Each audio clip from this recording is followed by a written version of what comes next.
guys. Welcome back to another video. So I just invented a little mini series right now. This might be the only episode, we'll see. You know how I am. But I basically wanted to talk about, you know, it's called tea talk. At least this one episode is. And I'm just gonna have some tea and talk about things that are on my mind, you know, use you guys as kind of a diary and just talk about stuff that's on my mind in my life and things that I want to talk about, you know.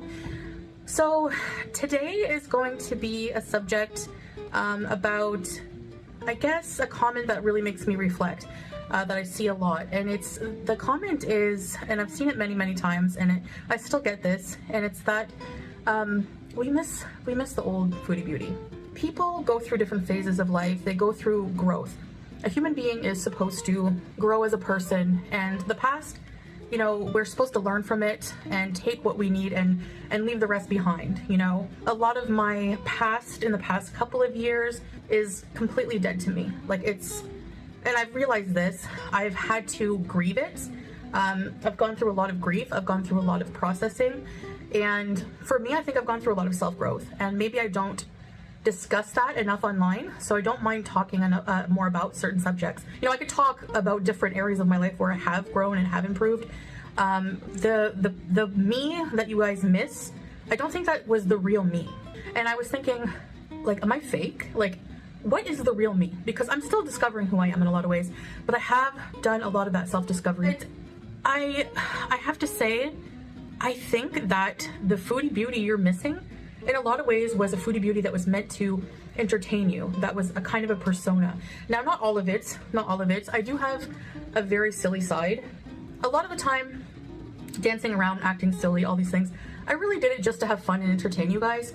But now I feel like older. Like, I really feel that in the past year, I've matured a lot. In a lot of ways. And that's, I think I've learned a lot of hard lessons about life. And like I said, I've had to grieve my past. My cup kind of matches. I would talk about everything, you know, nothing was private for me, nothing was sacred. There's a lot of value in not telling everyone what's going on in your life. The only people that really need to know are people who are actually really close to me in life. And I like it that way. I like my valued privacy that I didn't have before. And I think that's one thing that you guys miss, obviously, is my is not being so private, because it was entertaining. You know, there was always tea, there was always drama in my life, there was always something going on that people had to just, you know, I remember hearing reactors say, we literally have to, like, it's interrupting our lives, there's so much going on, we have to get up in the middle of the night when Foodie Beauty goes live, because I would just go live at impromptu times.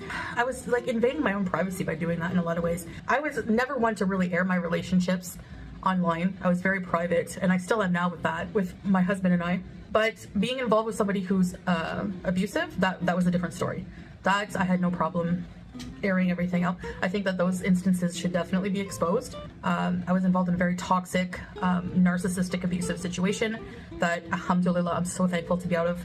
I would just be consuming, ordering large, you know, box mountain. I had heaps of boxes in my home, because I was just ordering stuff I didn't need. It caused me to get into a lot of financial debt because I would just waste money like it was water.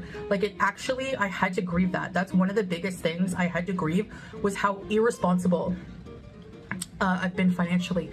And, you know, I'm still cleaning that up. Not doing it on my own is so much better. Like, and not having someone in my life who was also taking advantage of me and using me financially.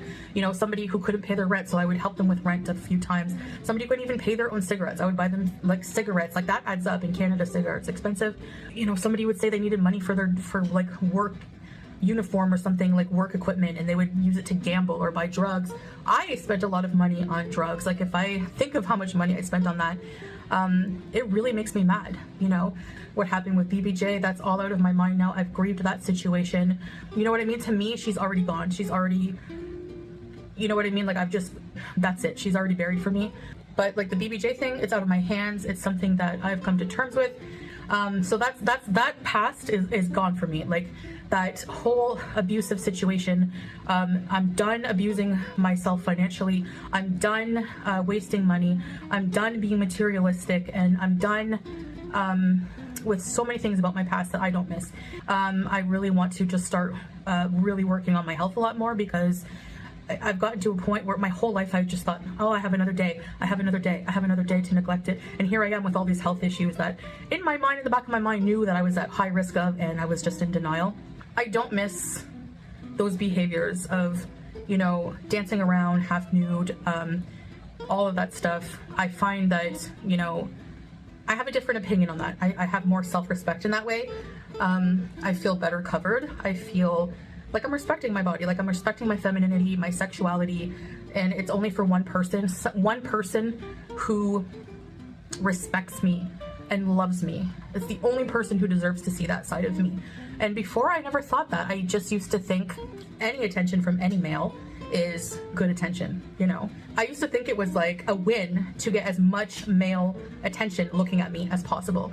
And now I feel like guarded. I feel like, no, they don't deserve it. They don't deserve that piece of me.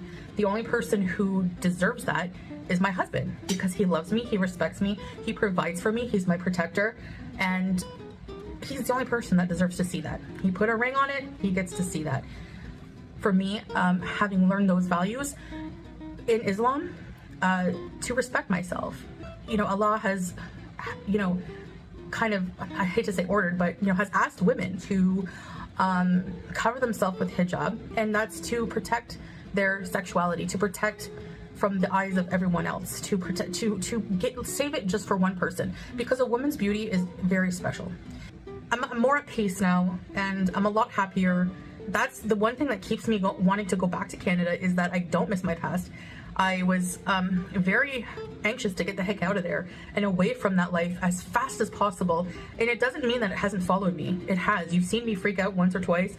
I've been in a grieving state, you know, and the transition wasn't immediate. It's not like I moved here, took my shahada, and all my problems went away, my personality problems. No, I still was getting provoked into being angry, and I was still saying things that were hurtful to other people, which I've repented for, and I do feel bad for.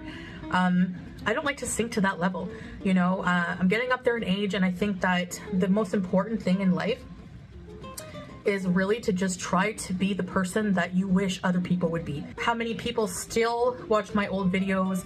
How many people still review my old videos? How many people still live in my past on the internet? I don't, and that's the most important thing. That's the only relevant thing, is where I am, where I'm at. I'm here in the present with my husband in another country, living in another country with a completely different outlook on life and new values. Waking up to get high every day and mask things that were eating away at my soul is not where I want to be ever again.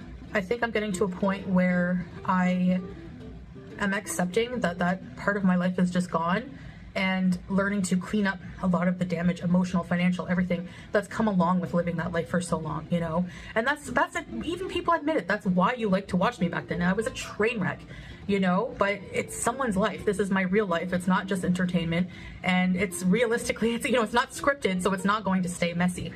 But boring is peace for me, and I like that. So yeah, when I hear that, you know, what happened to you? What happened to me? Well, a lot has happened to me. A lot has happened to me. And it's been a ride. But I really think I've found nobody's perfect, but I'd say perfect for me, partner in Salah. And there's so much I love about being in Kuwait, in the Middle East. Overall, I do enjoy more being here in this life. And there are things happening to my personality. I think it's just like, I think this is my normal personality when I'm not trying to put on a show and be silly and make you guys laugh, you know. Naturally, I'm kind of a funny person. Like, I'm a bit silly in my personality naturally, but as you grow older, I think that just dims down a little bit. I don't know.